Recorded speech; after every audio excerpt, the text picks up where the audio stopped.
क्या आप रोज़ रात को सोचकर सोती हैं कि कल से एक नए दिन की शुरुआत होगी और कल के दिन में मैं बहुत कुछ अच्छा करूँगी? लेकिन जब आप उठती हैं, फिर वही दिन, फिर वही थकान, कभी ऐसा लगने लगता है कि जैसे सारी दुनिया ने आपसे ही उम्मीदें रख रखी हों और आप खुद से ही कटते रहते हैं। अगर हाँ, तो आप अकेली नहीं हैं। बहुत सी औरतें हैं जो अच्छी माँ, अच्छी बेटी, अच्छी बहू, अच्छी पत्नी बनने के चक्कर में फँस जाती हैं। संस्कारों की बंदिशें, घरवालों की टोका-टोकी, बच्चों की जिद और खुद के साथ किए गए अनगिनत समझौते और परिणाम में हमें क्या मिलता है? एक लगातार बीमारी-सी थकान का एहसास।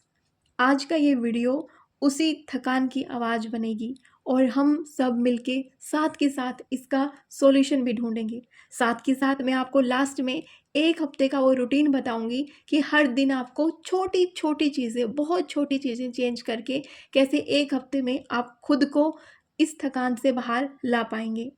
तो आपने जो कंधों पर घर का सारा बोझ उठा रखा है और थकान को अपनी पहचान बना रखा है, आज हम उस पे बात करेंगे। पहले किसी भी बारे में बात करने से पहले हम उसके रीज़न ढूँढेंगे कि कारण क्या है इस थकान के पीछे? क्या ये सिर्फ़ आपकी लेज़ीनेस है या और भी बहुत कुछ? देखो, सबसे पहली चीज़ होती है सोशल और कल्चरल एक्सपेक्टेशंस। हमारी संस्कृति में अक्सर महिलाओं से कहा जाता है सब संभालना तुम्हारा कर्तव्य है। घर के रिश्ते, रिश्तेदारों की भावनाएं, बच्चों को जो सिखाया जाता है वो माँ ही सिखाए। अच्छी माँ चाहिए, अच्छी बहू चाहिए, अच्छी पत्नी चाहिए। लेकिन वो खुद, उस बेचारी खुद के लिए क्या बचा? लगातार गिव करना, खुद को इम्पोर्टेंस ना देना, सुबह बच्चों की तैयारी, दिन में घर का काम और फिर ताने भी दिन भर में सुनने को मिल जाते हैं। और शाम को ठंडा खाना, ये मिलता है एक औरत को इतने सब सेक्रीफाइसेस करने के बाद। दूसरी चीज़ लैक ऑफ इमोशनल सपोर्ट, जहाँ पे क्रिटिसिज्म तो इतना सारा है लेकिन सपोर्ट कहीं पे भी नहीं। वो पति जिसके सहारे वो अपनी फैमिली छोड़ के और एक नए घर में जाती है, वो पति ही अपनी पत्नी की बुराई करता है सबके सामने। मेरे पास ये कमेंट आते हैं कि तुमने फिर से ऐसा कर दिया, तुम कुछ भी ठीक से नहीं कर सकती। तो हर छोटे निर्णय पर अपना आत्मसम्मान झुलसता हुआ लगता है। इससे खुद की मानसिक ऊर्जा मानो खत्म ही हो जाती है। हर बार मेहमानों से बिल्कुल ठीक वैसे व्यवहार करना जैसे घर के मेंबर चाहते हैं। बार बार किसी का आना जाना, पढ़ाई में अड़चनें, खुद की पढ़ाई के लिए टाइम ही ना मिल पाना, ये सब कमेंट्स भी मेरे पास बहुत आते हैं। तो यही रीज़न है हमारी थकान का, सिर्फ लेजीनेस नहीं है। और मेरे पास एक कमेंट भी आया था कि अकेले बच्चे की मदर हूँ, बच्चा बहुत ज़िद्दी हो गया है। अब वो बच्चे का ज़िद्दीपना भी तो एक माँ को कितना थका देता होगा। एक माँ जो बच्चों को रात में सुलाती है और खुद कितने सालों तक वो सोती नहीं है अच्छे से, उसकी नींद पूरी नहीं हुई होती। बच्चा जब छोटा होता है, एक माँ की नींद कितनी सैक्रिफाइस होती है। और फिर बच्चे की बहस, उसकी छोटी-छोटी माँगें, ये सब एक माँ की ऊर्जा को बिल्कुल चूस लेती हैं। एक माँ होना बहुत ही जिम्मा है, उसमें प्रेम भावना भी है लेकिन बहुत सारी ज़िम्मेदारियाँ भी हैं। अकेले जब वो निभाती है तो थक जाती है। मेरा आप सबसे एक ही कहना है कि अपने बच्चों की ज़्यादा ज़िद एकदम से पूरी ना करें। मेरे घर में खुद मेरे हस्बैंड बहुत सारी जो ज़रूरतें नहीं हैं वो भी पूरी करते हैं और इस बारे में हमारा कभी-कभी झगड़ा भी हो जाता है कि बच्चे जो मुँह से माँगे एकदम से नहीं दे देना चाहिए बिना सोचे-समझे। और आप अकेली मदर हैं तो आप ये निर्णय खुद ले सकती हैं। अभी अगर बच्चा ज़िद्दी है तो उसे डाँट के मार के ना समझाएँ, प्यार से हर चीज़ का उसको पॉजिटिव पहलू और नेगेटिव पहलू दिखाएँ, एग्ज़ाम्पल के साथ में, तब वो शायद अच्छे से समझ पाए। एक और चीज़ है सेल्फ ब्लेम और एक परफेक्शनलिज़्म का टैबू।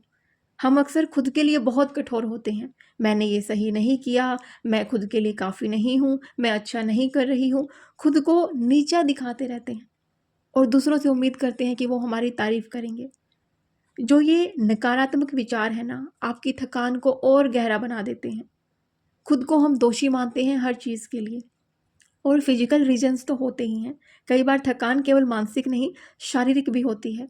अनियमित नींद, कमज़ोर आपकी डाइट, कहीं आयरन की कमी, कहीं थायराइड की प्रॉब्लम, ये सब लगातार थकान का कारण बनते हैं। अगर आपको बहुत ज़्यादा थकान है तो डॉक्टर से चेकअप ज़रूर करवाइए।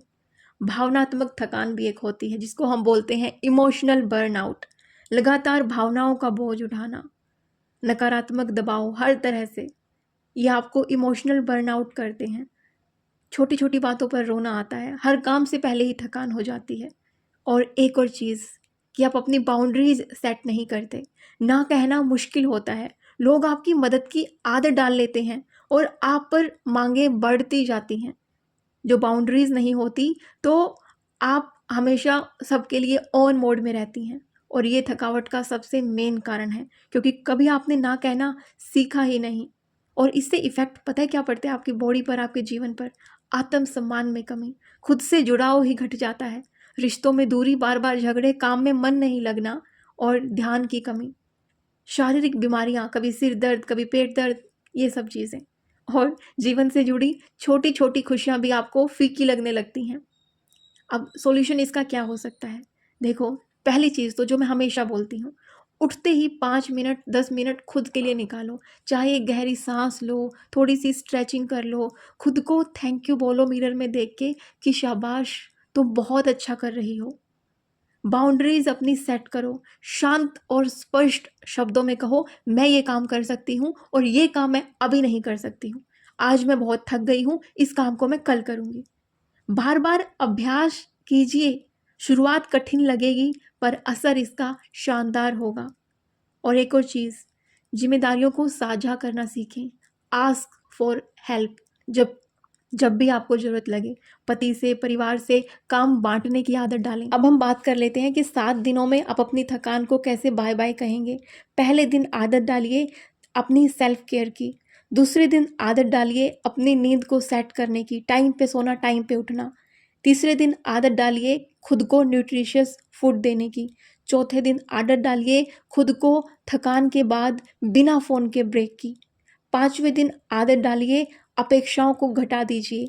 दूसरे जो आपसे अपेक्षा लगा के बैठे हैं ना, आपको फॉर गारंटीड लेके बैठे हैं हर चीज़ के लिए, वो घटा दीजिए। और छठे दिन अपनी हॉबी के लिए, एक हॉबी जो आपको हमेशा करनी ही है दिन में, उसके लिए 20-25 मिनट का टाइम निकालिए। और 7वें दिन जो आपने छोटी छोटी चीज़ें करी हैं उनके लिए खुद को शाबाशी दीजिए। एक और चीज़ आप कर सकते हैं, आप अपने आप को, थकान को लेज़ीनेस ना समझें। हमारे रिश्ते, उम्मीदें दूसरों की, ये सब कुछ हमें दिखाती हैं कि हम कितने कमज़ोर हैं। आप हर दिन छोटी छोटी लड़ाइयों से गुजरती हैं, और यह मान लेना कि आप कमज़ोर हैं आपकी सबसे बड़ी भूल है। बदलाव बड़े कदमों से नहीं, छोटे छोटे फैसलों में आता है। खुद के लिए बोलना, बाउंड्रीज सेट करना, ना कहने की आदत भी डालना और मदद मांगना, ये 3 कदम आपकी ज़िंदगी बदल सकते हैं। अगर आप आज एक छोटा कदम उठाएंगे तो समझिए कि आपने अपनी ताकत वापस पाने की दिशा में पहला कदम उठा लिया है।